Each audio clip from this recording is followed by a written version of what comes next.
शांति। शिवरात्रि के इस पावन पर्व के उपलक्ष्य में आज हम देखेंगे कि शिव मंदिर के अंदर हमेशा शिवलिंग को गर्भ में दिखाया गया है और वह भी एक सीढ़ी नीचे उतर करके लोग उसकी पूजा करते हैं। बाकी सभी देवी देवताओं के मंदिर में जाएंगे तो हमेशा देवताओं को आसन पर बिठाया है, लेकिन क्या शिव के लिए कोई आसन नहीं मिला? भावार्थ ये है कि परमात्मा शिव जब इस संसार में अवतरित होते हैं तो वो जो अपना कार्य करते हैं बहुत गुप्त और निरअहंकारी होकर के करते हैं।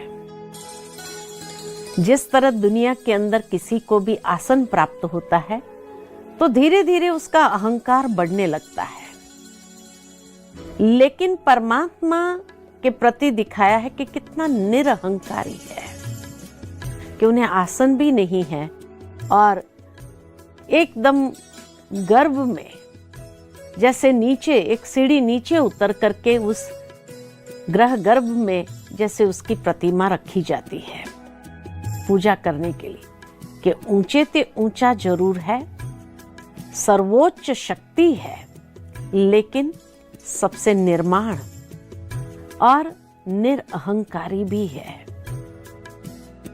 जो अपने लिए उसने कोई आसन नहीं रखे, लेकिन इतना श्रेष्ठ कर्म करवाया मनुष्य से जो उसको देव स्वरूप में बनाते हुए उसको श्रेष्ठ आसन दे दिया।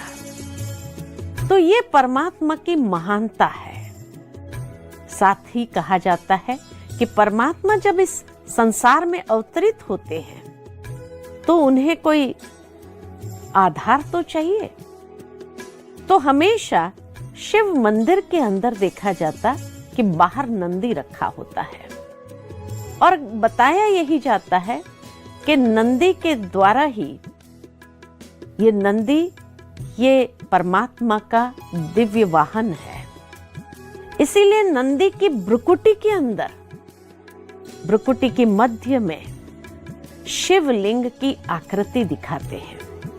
भावार्थ यही कि परमात्मा शिव जब इस संसार में अवतरित होते हैं तो एक साधारण तन का आधार लेते हैं और उसकी भ्रुकुटी में आकर के बैठते हैं, लेकिन जो आधार लिया वो भी एक मेल का आधार लिया, इसीलिए बैल दिखाते हैं,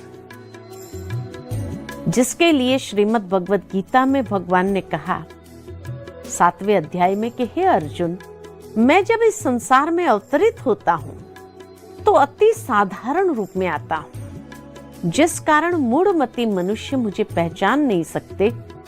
कोटों में कोई और कोई में भी कोई विरला मेरे यथार्थ स्वरूप को जानकर पहचान कर मेरी शरण को ग्रहण करते हैं। अब यहां स्पष्ट है कि श्री कृष्ण को तो कौन नहीं पहचानता, परंतु श्री कृष्ण का जब साधारण नर स्वरूप कलयुग में आ जाता है, क्योंकि अनेक पुनर्जन्म लेते हुए जब श्री कृष्ण भी नर स्वरूप में आ जाते हैं, तब वो साधारण स्वरूप होने कारण परमात्मा का दिव्य अवतरण उनकी भ्रुकुटी में होता है और उनकी भ्रुकुटी में बैठकर परमात्मा गीता का सत्य ज्ञान मनुष्य आत्मा को देते हैं और इस तरह से आत्माओं का शुद्धिकरण करते हैं। साथ ही साथ शिवलिंग के ऊपर 3 लकीर लगाई जाती है।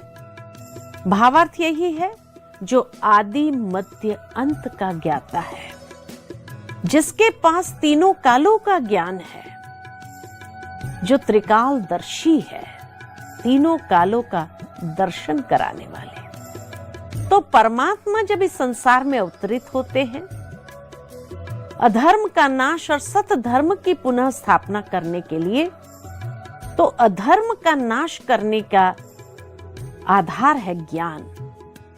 तभी कहा जाता है ज्ञान सूर्य प्रज्ञा तो अज्ञान अंधेर विनाश।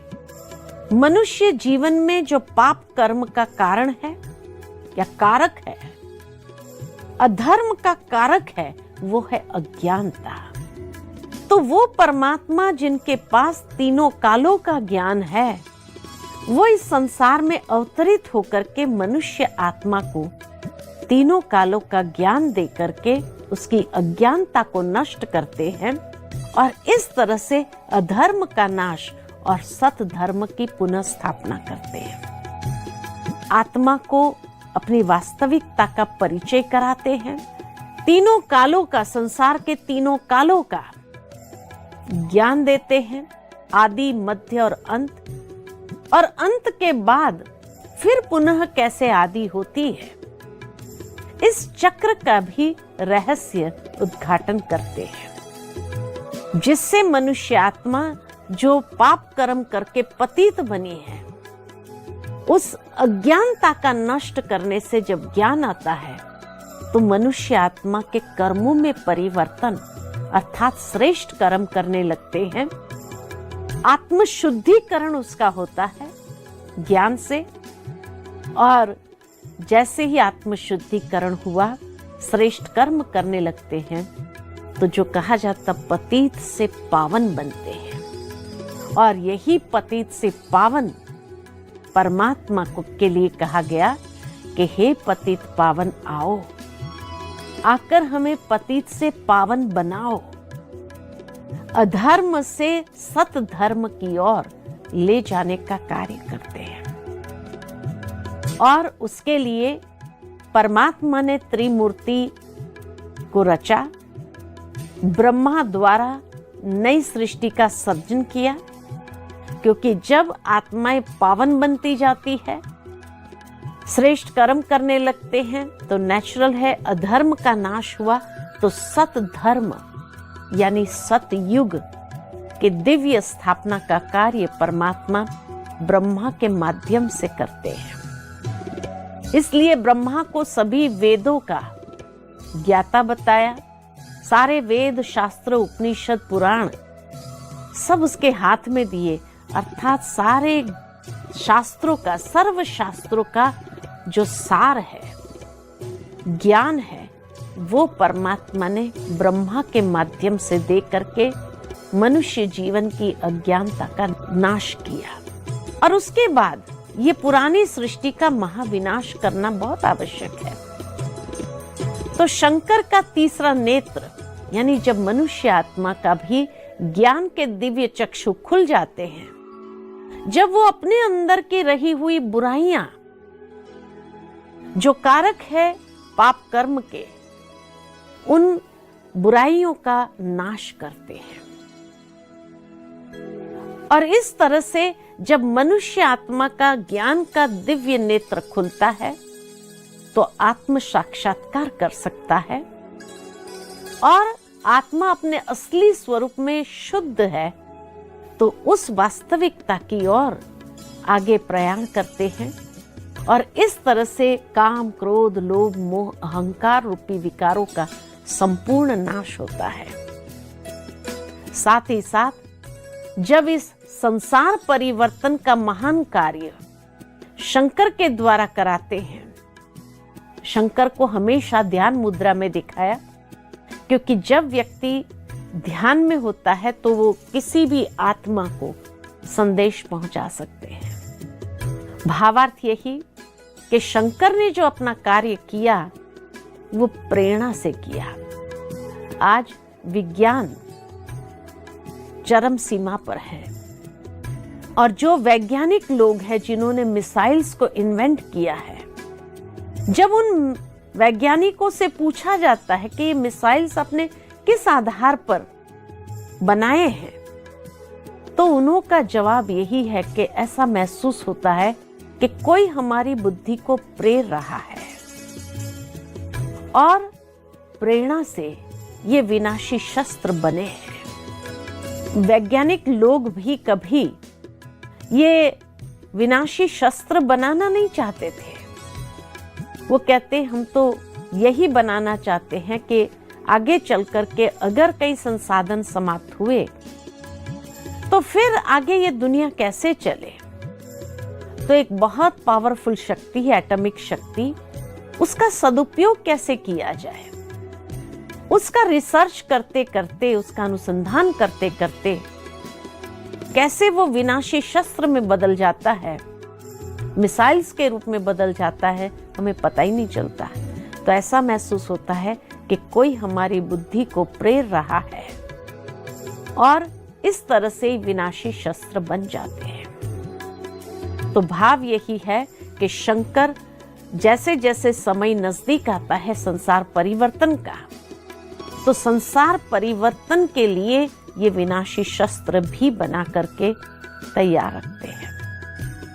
और फिर उसके बाद जो नई दुनिया आती है वो विष्णु के द्वारा पालना कराते हैं। कराने वाला परमात्मा है, इसलिए परमात्मा को करण करावनहार कहा जाता है। और ये 3 मूर्तियों के द्वारा अपने दिव्य कार्य करवाते हैं। तो ब्रह्मा द्वारा सृजन का कार्य, विष्णु द्वारा पालना का कार्य और शंकर के द्वारा महाविनाश या महापरिवर्तन का कार्य कराने वाला वो परमात्मा है। तो इसीलिए परमात्मा कलयुग के अंतिम समय में जब श्री कृष्ण का साधारण नर स्वरूप होता है, उस नर स्वरूप में आकर के प्रवेश करते हैं और उसके भ्रुकुटी में बैठ करके मनुष्य आत्मा के जीवन के अंदर से ये विकारों का संपूर्ण विनाश और मनुष्य आत्मा को श्रेष्ठ पावन बना करके नई दुनिया के योग्य बना देते हैं। तो ये है परमात्मा का दिव्य कार्य जो परमात्मा ये 3 मूर्तियों से कराते हैं। ओम शांति।